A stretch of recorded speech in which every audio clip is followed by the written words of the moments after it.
यौगिक शब्द, योग रूढ़ शब्द।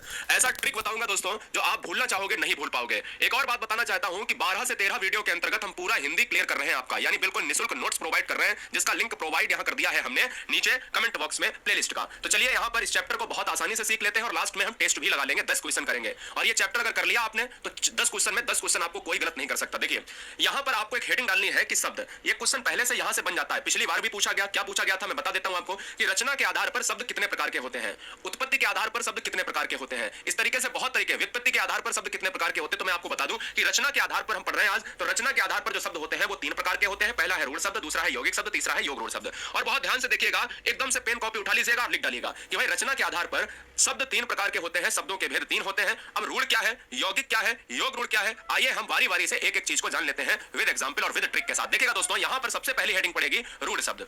अब यहां पर रूढ़ शब्द आपने डाला है तो समझिएगा कि ऐसे शब्द, पहले परिभाषा बताऊंगा और फिर एकदम से आप मिनिमम सेकंड में पहचान लोगे कि अरे ये तो बहुत आसान था, कि ऐसे शब्द जो किसी विशेष अर्थ को प्रकट करते हैं लेकिन अगर उनके टुकड़े कर दिए जाए तो निरर्थक हो जाते हैं, ऐसे शब्दों को रूढ़ शब्द कहा जाता है। मतलब अगर किसी शब्द के टुकड़े कर दो तो वो शब्द निरर्थक हो जाएगा, उसका कोई मतलब नहीं रहेगा। यानी निरर्थक का मतलब होता है नहीं माने नहीं, अर्थ माने अर्थ, यानी जिसका कोई अर्थ ना बचे, यानी ऐसे शब्द जिनके टुकड़े किए ही नहीं जा सकते हैं। तो समझिएगा रूढ़ शब्द की ट्रिक क्या है कि जिन शब्द, यानी जिन शब्दों की का आप जो है संधि विच्छेद ना कर पाओ, यानी जिनको आप तोड़ ना पाओ। संधि विच्छेद का मतलब क्या होता है कि एक शब्द को तोड़ दो, यानी एक शब्द को तोड़ दो। जैसे विद्यालय है, विद्या धन आलय, अलग अलग हो जाता है, विद्या का भी मतलब होता है, आलय का भी मतलब होता है, यानी विद्या का मतलब विद्या, आलय का मतलब घर है ना, तो विद्या का घर हो जाता है। तो इसमें क्या होता है कि अगर आप इन शब्दों को तोड़ोगे तो कोई अर्थ नहीं निकलेगा। जैसे एग्जाम में क्वेश्चन पूछ लिया जाए कि ये बता दीजिएगा कि ये बताओ घोड़ा कैसा शब्द है, तो आप उसको तोड़ के देख लिया करिए पहले। तो जैसे ही आप तोड़ के देखोगे तो उसका मतलब होगा गोधरणा, तो आप कहोगे अरे इसका तो कोई मतलब ही नहीं, तो ये रूढ़ शब्द हो जाएगा। मुख में आप देखिए, मुख जितने छोटे शब्द होंगे, जितने छोटे शब्द होंगे वही सारे रूढ़ शब्द हो जाएंगे। जैसे मुख हुआ, कल हुआ, है ना, तो इनका अगर आप जो है अगर संधि विच्छेद करोगे तो यहां पर उनका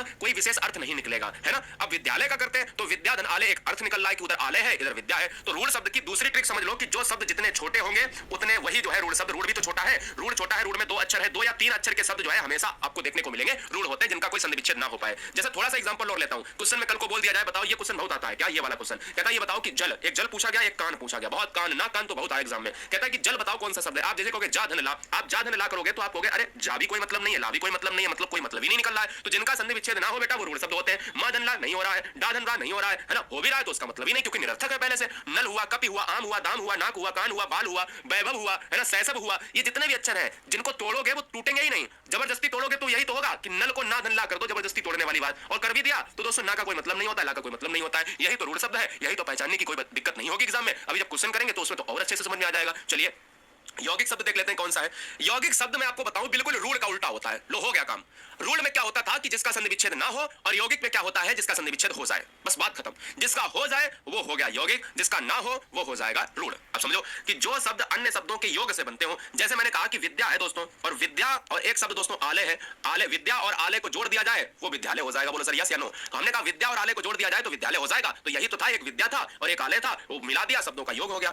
और हम जिन्हें जो है सार्थक खंडों में बांट सकते हैं, यानी अगर कोई शब्द है जैसे विद्यालय और उसका खंड करो तो एक विद्या और एक आलय। मतलब कुल मिलाकर कहने का यह है ट्रिक में कि जिनका संधि विच्छेद हो जाए वही यौगिक शब्द है। बोलो राइट, कोई दिक्कत, कोई यहां पर कोई समस्या? चैनल पर पहली बार है तो चैनल को सब्सक्राइब इस वेस पर कर ले। ईमानदारी से सिलेक्शन अगर चाहिए तो ईमानदारी से सब्सक्राइब करें। सुबह 11 बजे डिटेल में हम हिंदी पढ़ा रहे, 12 से 13 क्लास पढ़ाऊंगा जो हजारों रुपए देकर आपको नहीं मिलेगा कहीं भी, फ्री कोर्स। और दोस्तों निःशुल्क प्रोवाइड करा रहा हूं। दूसरी चीज, रात्रि 8 बजे देश की नंबर 1 हिंदी का मॉक टेस्ट चलता है जिसमें हम 50 क्वेश्चन कराते हैं और रोजाना साप्ताहिक टेस्ट में 100 क्वेश्चन कराते हैं। तो रोजाना 50 क्वेश्चन और संडे संडे आपको हम कराएंगे साप्ताहिक में 100 क्वेश्चन। और रात्रि 10 बजे जीके का खजाना स्टार्ट कर दिया है जिसमें कोई भी से बने। अब जैसे श्रम, श्रम की बात कर ले, जैसे आप, हमने कहा यौगिक शब्द वो होता है जिसका संधि विच्छेद हो जाए, संधि विच्छेद हो जाए। जैसे हमने कहा परिश्रम, परिधन श्रम, है ना, श्रमिक, श्रमधन एक, श्रमशील, श्रमधनशील। नहीं समझ में आया तो बहुत सिंपल सी बात अगर कह दूं आपसे कि विद्या धन आलय बताओ कौन से विद्यालय कैसा शब्द है, यौगिक है। पुस्तक धन आलय जितना बड़ा होगा उसका संधि विच्छेद हो ही जाएगा। राजपुत्र, राजा का पुत्र, राजधन पुत्र, है ना, तो हम कहेंगे कि यौगिक शब्द वो होता है जिसका संधि विच्छेद हो जाता है दोस्तों, वही होगा। अब जैसे हम कुछ और यौगिक शब्द देख लेते हैं जो कई बार एग्जाम में क्वेश्चन पूछे जाते हैं। क्या पूछा गया था कि अनुपालन, अनुदर पालन। अब देखो क्वेश्चन का एक ट्रिक और मैं बता देता हूं कि जिसमें भी आपका उपसर्ग लगा हो, जैसे अनु लगा है उपसर्ग तो मतलब होगा उसका गीतांजलि, गीत धन अंजलि या गीता धन अंजलि, कुछ भी आप कर लो। अंजलि का मतलब भी होता है, आप सभी जानते हो ना, चिकित्सालय, है ना, तो हम ये कह सकते हैं जहां पर आलय लगेगा वो लास्ट में यौगिक हो जाएगा। महादेव की बात करें, महेंद्र की बात करें, जितने भी नाम है, सुरेश, राकेश, दिनेश, है ना, तो हम ये कहेंगे कि ये सारे संधि विच्छेद हो जाते हैं। देवालय, महोत्सव, विद्यालय, सदाचार, घुड़सवार, ये सभी के आपके संधि विच्छेद हो जाते हैं, यौगिक शब्द कहलाते हैं। अरे भैया रूढ़ शब्द और यौगिक शब्द की बात तो क्लियर हो गई। अब बात कर लेते हैं योग रूढ़ शब्द की ट्रिक क्या है। तो योग रूढ़ शब्द सबसे सरल होता है। अब आप कहोगे क्या रूढ़ से भी सरल होगा, क्या यौगिक से भी सरल होगा? मैं कहूंगा बिल्कुल सरल होगा। जो शब्द अन्य शब्दों के योग से बनते हों परंतु कंडीशन है, यौगिक भी योग से बनता है, परंतु एक विशेष अर्थ के लिए प्रसिद्ध होते हैं, उन्हें योग ऋण कहते हैं। नहीं समझ में आया? क्योंकि परिभाषा किताब में भी लिखी है और किताब ही पढ़ना होता तो ये वीडियो आप क्यों क्लिक करते हैं भाई? सिंपल सी बात है ना। तो योग ऋण शब्द वो होता है बेटा ट्रिक में कि दुनिया के जितने भी बहुब्री समास होंगे वो योग ऋण कहलाएंगे। दुनिया के जितने बहुब्री समास वो योग ऋण कहलाएंगे, ये बात दिमाग में रख लीजिएगा। अब आप कहोगे सर कैसे? मैंने कहा कि अगर आपके एग्जाम में क्वेश्चन आ जाए कि दशानन बताओ कैसा शब्द है, रूढ़ है, यौगिक है, योग ऋण है या देश है, चार ऑप्शन आपकी स्क्रीन पर, आप कहोगे कि सर ने ये बताया था कि दुनिया के जितने बहुब्री समास होते हैं वही दोस्तों हमारे क्या होते हैं। देखो दस धन आनंद ये भी शब्दों के योग से बना है, लेकिन गलती से यौगिक मत कर देना, क्योंकि इस आगे ये भी लिखा है कि विशेष अर्थ, क्योंकि दस धन आनंद बराबर रावण, जिसके मुख 10 हो, जिसके आनंद 10 हो, वो रावण कहलाता है, इसलिए ये बहुब्री समास हो जाता है। जैसे हम यहाँ पर लेते हैं लंबा है उधर जिसका लंबोदर भगवान गणेश, गजानन भगवान गणेश, चंद्रशेखर भगवान शिव, शिव का मतलब है चंद्रमा पर है जिसके शिखर, बारह सिंह जिसके बारह सिंह हो, नीलकंठ नीलाकंठ है जिसका भगवान शिव, चतुरानन की बात करें ब्रह्मा जी की बात हो रही है, रावण की बात हो रही है, जो हिम हिम का घर है दोस्तों हिमालय, जल जो जल में उत्पन्न होता है दोस्तों, जो कमल हो जाएगा। तो मैं ये कह सकता हूं कि लंबोदर गजानन चंद्रशेखर बारह सिंह, जिसमें सबसे ज्यादा ये आता है, सबसे ज्यादा ये आता है, ये आता है, ये आता है, ये आता है, ये आता है, ये सबसे ज्यादा 6 पूछे जाते हैं एग्जाम में, 6 पूछे जाते हैं। इसके अलावा और कोई आ जाए तो भैया क्या दिक्कत है? दुनिया का हर बहुब्री समास क्या हो जाएगा बताओ? मृत्युंजय आ जाए कल को, मृत्युंजय बताओ तो आपका हो जाएगा ये, है ना? कुछ भी आ सकता है भैया। अगला हम देख लेते हैं, चलिए हम क्वेश्चन पे आ जाते हैं। क्वेश्चन पे आ जाते हैं फटाफट की क्वेश्चन क्या होगा? निम्न में से यौगिक शब्द कौन सा होगा? बेटा बताओ निम्न में यौगिक शब्द कौन सा होगा, कमेंट करो। तो देखिएगा यौगिक शब्द, हमने कहा कि यौगिक की ट्रिक क्या होती है? यौगिक की ट्रिक वो होती है जिसका संधि हो जाए या ना हो। मैंने कहा जिसका संधि हो जाए, तो यौगिक का मतलब है कि इसमें कलश नहीं हो रहा, कमरा नहीं हो रहा, चतुर नहीं हो रहा, रेखा धन अंकित बराबर यौगिक हो जाएगा। इसलिए इस क्वेश्चन का आंसर दोस्तों क्या जाएगा? डी के साथ। बहुत बढ़िया। गलत हो रहा है कोई दिक्कत नहीं। अब आप ये कहोगे कि सर कुछ बच्चे तो ये भी सोचेंगे अरे सर गलत हो रहा है, अरे अभी तो लिखा है तुमने, और लिखने के बाद उसको रिवीजन नहीं करोगे क्या? एकदम से सर्वशक्तिमान और सर्वज्ञानी तो हो नहीं कि तुरंत एकदम सब सारी चीजें आ जाए। मैं मानता हूं कि आपको आ जाती हैं, लेकिन कभी कभी गलतियां आप 10 में किसी बच्चे के 9 होंगे सही, किसी के 8 होंगे, किसी के 7 होंगे, किसी के 6 होंगे, किसी के 10 का 10 हो जाएगा। तो मतलब यह है कि कहीं ना कहीं बहुत आसान तरीके से उसको रिवीजन करोगे तो आ जाएगा। दूसरा, निम्नलिखित में कौन सा शब्द यौगिक है? फिर से यौगिक पूछ रहा। यौगिक का एक ही ट्रिक है कि जो शब्द बड़ा हो और जिसका संधि विच्छेद हो जाए। तो चलिए योगी नहीं होगा, पुस्तक नहीं होगा, संधि विच्छेद लेखक नहीं होगा, आंसर क्या हो जाएगा? ऑप्शन सी चला जाएगा, विद्याधन आलय बराबर विद्यालय, यौगिक हो जाएगा। अगला, शब्द रचना के आधार पर बताइए कि कौन सा शब्द योग रूढ़ है, जरा कमेंट करके बताइए। शब्द रचना के आधार पर बताना है कि कौन सा शब्द योग रूढ़ दोस्तों होगा। तो मैं आपको बताता हूं कि योग रूढ़ की ट्रिक क्या है। दुनिया का वो शब्द जो बहुब्री हो, दुनिया का वो शब्द जो बहुब्री हो, फिर से बोल रहा, दुनिया का जो शब्द वो बहुब्री होगा वो योग रूढ़ होगा, मतलब लंबोदर हो जाएगा इस क्वेश्चन का आंसर। अगला पॉइंट, यौगिक शब्द कौन सा है?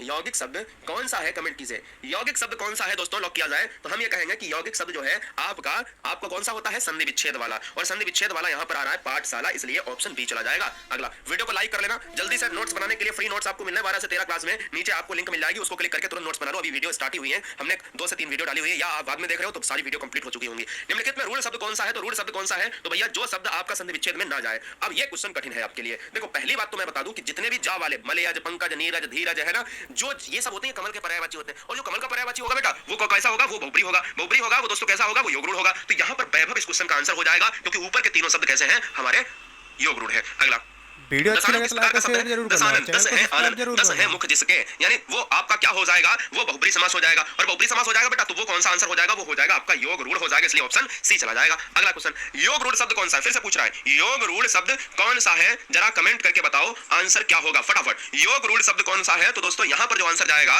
वो किसके साथ? लंबोदर के साथ जाएगा, क्योंकि लंबा है उधर जिसका, अर्थात भगवान गणेश। अगला क्वेश्चन, जिस शब्द के कई सार्थक खंड हो सके उन्हें क्या कहते हैं? Comment fast. जिस शब्द के कई सार्थक खंड हो सके उन्हें हिंदी में प्रायः क्या कहा जाता है? कमेंट कीजिएगा। तो मैं कहूंगा दोस्तों कि अगर सार्थक खंड ना हो तो वो रूढ़ कहलाएगा, अगर सार्थक खंड हो जाए तो यौगिक कहलाएगा, अगर सार्थक खंड हो जाए और विशेष अर्थ को प्रकट करें तो क्या हो जाएगा? तो भैया बहुब्री हो जाएगा, तो वहां पर योग रूढ़ हो जाएगा। यहां पर हो सके तो यौगिक हो जाएगा, कोई दिक्कत नहीं। जैसे विद्यालय, पुस्तकालय। 9 नंबर, कमल किस प्रकार का शब्द है? कमल किस प्रकार का शब्द है? जल्दी से कमेंट कीजिएगा। कमल किस प्रकार का शब्द है, बताइए इस क्वेश्चन का जवाब क्या होगा। कमल दोस्तों किस प्रकार का शब्द है? कमल जो है आपका एक रूढ़ शब्द होगा। हमने आपको यह जरूर बताया कि जलज, पंकज, नीरज, धीरज, जो जल में उगता हो कमल, लेकिन कमल तो दोस्तों एक शब्द ही होगा। कमल का क्या करोगे बताओ? कमल का जैसे दशानन 10 है, सिर जिसके तो वो तो रावण हो जाता है। कमल का क्या करोगे बताओ? जलज का तो तुमने कर लिया कि जल में उगने वाला जो अर्थात कमल, लेकिन कमल क्या करोगे? कमल बताओ, कुछ है नहीं। जब कुछ नहीं है ना इसका संधि विच्छेद हो रहा, तो इसलिए रूढ़ हो जाएगा। यही तो क्वेश्चन एग्जाम में बच्चे गलत करते हैं। जलज तो आपका योग रूढ़ होता है, कमल आपका हो जाता है क्या? रूढ़ हो जाता है। पाठशाला शब्द किस प्रकार का शब्द है? जवाब दीजिएगा। पाठशाला क्या संधि विच्छेद हो रहा? बोलो हो रहा। अगर हो रहा तो फिर यौगिक हो जाएगा। क्या दिक्कत है यार? पूरे 10 क्वेश्चन अपन ने कर लिए। हम उम्मीद करते हैं कि इस वीडियो में उपस्थित हर छात्र अपने